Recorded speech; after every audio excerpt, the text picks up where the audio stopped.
you back. Take you back.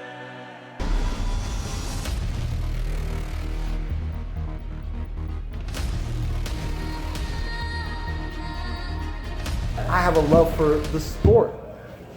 This is my life, man, and I love it each and every step of the way.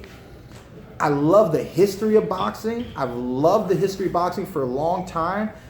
I'm a huge fan of the history in the welterweight division, and it is my time right now, Saturday night, to leave my mark and to be a part of that tremendous history in the sport of boxing today. Okay, I got a short question before I let you get to everybody else. It's funny because Danny Garcia was just talking about how he's real irritable during the fight week. What's your weight? What you eat today? What I eat today? Yeah, what's going on? What's your weight? How's the weight?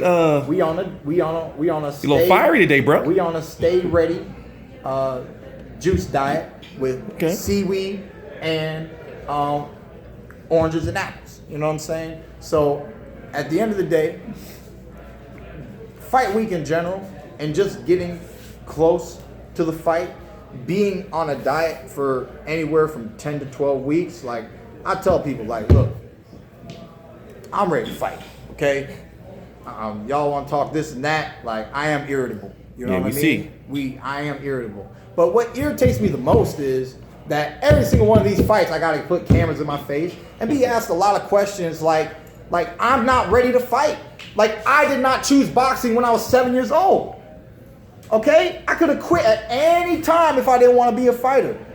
I tell the amateurs that think about, kids that think about fighting, I say, now look, you need to understand that if you want to be a boxer, you need to be prepared to be hit. You watch kids and the way that they box, and you can tell instantly that they're scared to be hit. Now, I'm not saying go out there and get hit, but I'm saying you need to be mentally, physically prepared to get hit, so that when you do get hit, you don't get into that little scare mode, okay? I'm a visualization type of fighter. I visualize many outcomes. I visualize myself being up on the ropes, being pounded on, having him up on the ropes, pounding on him. I visualize taking critical blows. I visualize myself having to take a knee if I need to. And there's fights that have happened where the fight could have been prolonged if the fighter was smart enough to take a knee.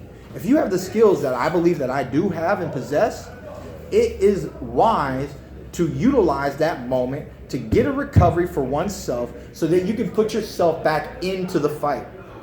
It's like a wave. There are ups and downs throughout the fight. The fight is not always going in your direction.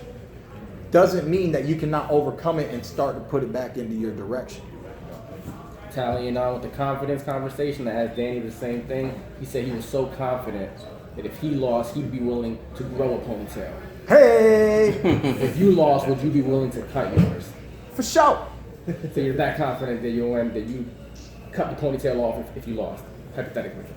Well, outside of that, maybe one time Thurman might need something new in his life. Okay, you know what I'm saying? I feel you. I have mine long too. You know what I'm saying? It might need a change up. You know, it's been working for a long time. You know, and the amateurs, they used to call me Samson. See that boy right there? See that boy right there? They say, yo, that's Samson. Watch that boy fight. He about to fucking knock somebody out. Okay? And they, you know, I've had power for a very long time. I've been hurting grown men since I was 13, 14 years old with 16-ounce gloves and headgears, okay?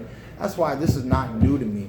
When you see Keith Thurman fight, you see Keith Thurman fight. You only get to see the outcome of certain outcomes, and you can multiply it by how many times you've actually seen me on television, okay? But that's not the whole totality of how good of a fighter I am and everything that I've been through and everything that I've learned in the sport of boxing, you know?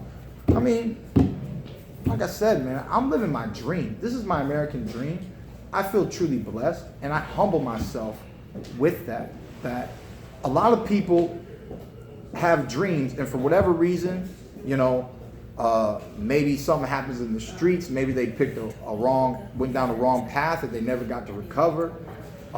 Maybe something happened and they started to do, you know, they just didn't believe in themselves enough to give themselves that opportunity to fully live out their dream path. I've always loved being an American, okay? So that's why I wear red, white, and blue. I'm an All-American fighter. I'm an All-American champion. And through boxing, I have accomplished my American dream. For anybody who wants to understand who Keith Thurman is a dreamer. He's one who believes in his dreams. He's one who fights for his dreams, physically and emotionally, at all times, you know? And like I said, if I got I'm not afraid to let it go. If you can beat me, man. If you beat me, you're the better man than me. I'm gonna go over there, I'm gonna shake your hand, I'm gonna say congratulations, okay?